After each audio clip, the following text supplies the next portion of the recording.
Hey guys, it's Brandon here. Just doing our Friday video, coming to you from my house.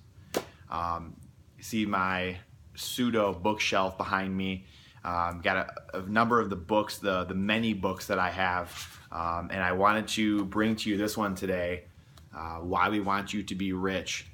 This is the book that got me into investing, got me into realty indirectly, and got me into what I'm doing now and into serving all of you, friends, family, loved ones, all of my business partners.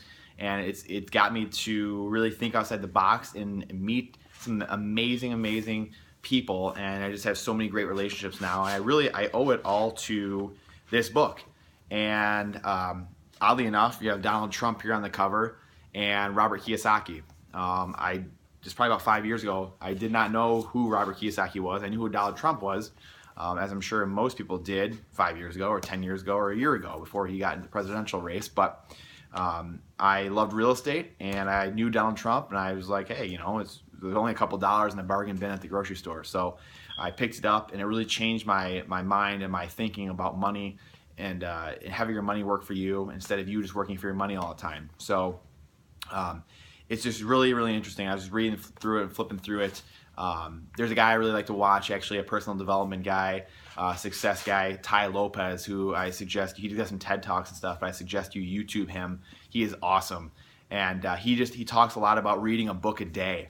And it's kind of a catchy title, but really what it is he is picking up a book a day at least, and reading some of the highlighted portions he has, or some of the notes he made in the margins of a book or something like that. But he's making sure he's at least picking up a book a day and reading and going over some of the notes he made and picking up a couple ideas that he had thought about before, or whatever it may be.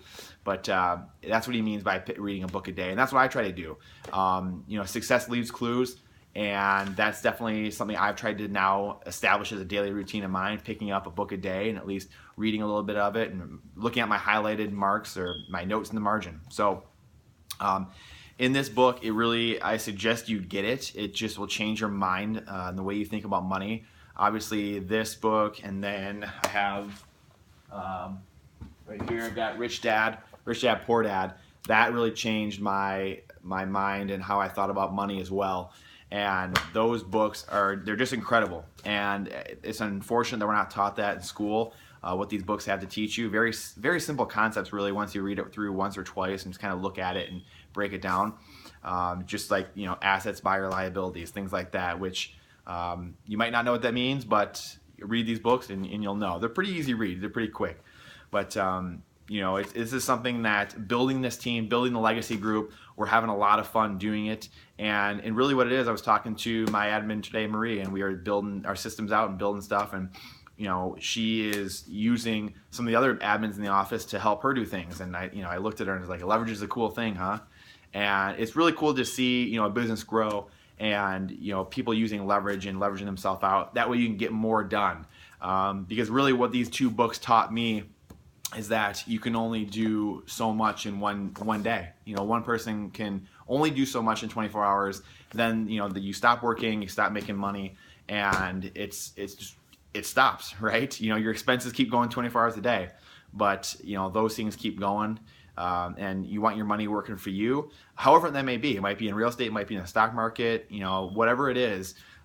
You want some ways to get yourself going and get yourself financially free. Maybe you start a business on the side, whatever it may be. You're starting a network marketing company, you're doing some direct selling, whatever it may be. But these books really opened up my mind and got me to think in different ways. And you have two things in life that you can spend. You can spend your time, or you can spend your money.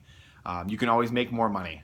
I can make more money. Someone else, whoever, you can always make more money, but you can never get more time. I can acquire more money, but I can never acquire more time. So my big thing for this Friday, wrapping up the week here, I hope you guys have a wonderful weekend, but read these books. I really suggest you get into these couple books, and it'll just really change your mind about how we think about money, especially in this country. We've obviously got a big money problem. But invest your time wisely. Invest it doing things that are going to better you. And you don't have to do it all day every day, but invest some of your time into getting yourself more education, financial education. And it's just something you can't get back. That time is something that's so precious, and it's the most expensive thing you have. And I want you to be cognizant of that, because that's something I've tried to focus on the last handful of years, and something I'm going to continue to focus on more and more. Leveraging yourself, leveraging your money, and making it work for you, and making sure you take the bull by the horns, really, and make the most of it. So I hope you guys have a wonderful, wonderful weekend. We had a great week at the Legacy Group. Last couple weeks have been awesome, and I wish you the best this weekend, and I look forward to seeing you guys next week.